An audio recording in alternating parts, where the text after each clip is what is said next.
So today we are going to talk about breastfeeding and letdown, alright? I'm going to share with you some tips and tricks on how you can collect your letdown milk, how you can stop it, and at the end of the video I'm going to show you my top tip on how you can discreetly stop the letdown happening. And that's going to be a particularly helpful tip, especially in the early days when you're out and about and you feel the tingle coming on and you're probably in mid-conversation with someone and you don't want the letdown to happen.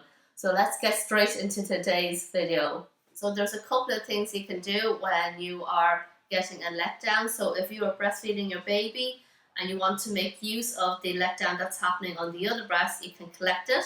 So what I have is I have the Haakaa silicone pump. I will link that in the product description down below.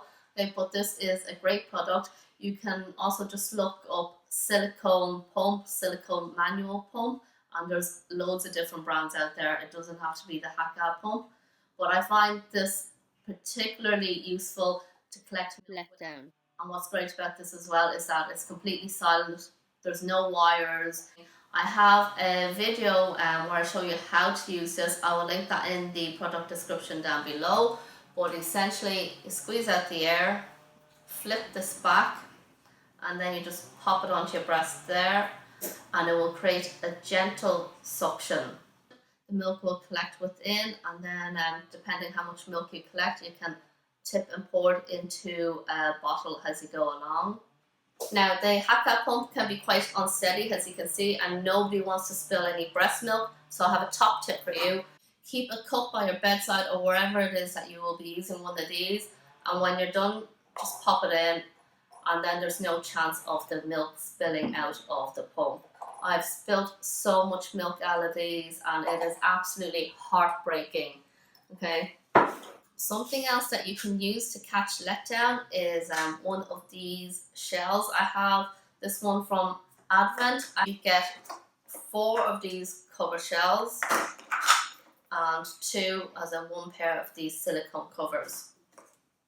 So what you do is you pop the silicone cover over the shell, and then you just pop this straight into your breast, and your nipple obviously goes in between this hole here, and then that will catch some of your letdown.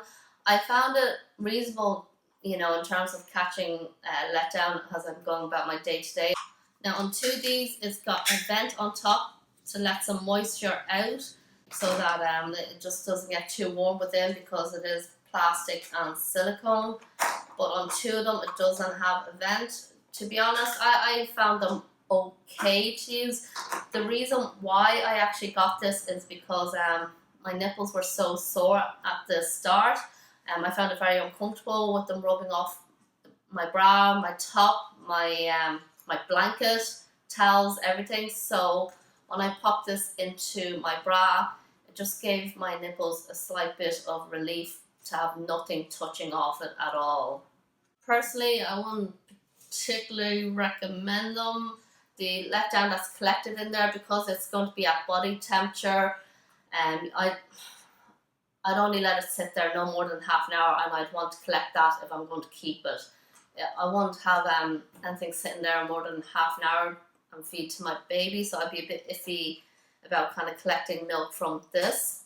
I'd recommend the Haakaa pump more.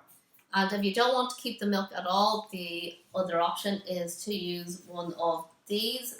These are nursing pads. I have reusable ones. At the start, I was using disposable ones. I found them very, very uncomfortable, stifling, sticky. I highly recommend getting yourself a set of reusable ones. So much more comfortable. Okay, you will soak through these. So the set that I got from, I don't know what the brand is anymore, there's 3 pairs of them. There are PUL lined options, so they're like waterproof on the outside. It won't let water whip through. That's not what I have, and I don't know, I don't particularly recommend anything like that right on top of your nipples. It can be so damp in the early days with excess letdown. I just I don't feel good about that, but I'd highly recommend something more breathable like this. Alright, and then the other thing that I highly recommend is to get yourself a good snug fitting nursing bra. I have one here from Bravado, okay, and this fits so well. The way it fits on my breast, it just fits me perfectly, so it already applies a gentle pressure on the nipples. So I fairly rarely get a letdown when I am wearing this bra. If I do, it's only a small amount, nothing like what I got at the start when I wasn't wearing this bra. And it's made a huge difference, particularly in the early days when you want to head out and everyone wants to kind of see the baby. I did find it kind of embarrassing when I kind of got let down and I kind of saturated through my top. Now the other thing you can do is to stop the letdown. At home I never really stopped the letdown. I just put a cloth underneath the other bra to let it collect. Because I had low milk supply, I'd rather let my body produce as much milk as possible, and anything that's wasteful I just let it collect with the cloth or anything like that. But if I'm out and about and I don't want anything leaking, what you do is you just put your fingers on.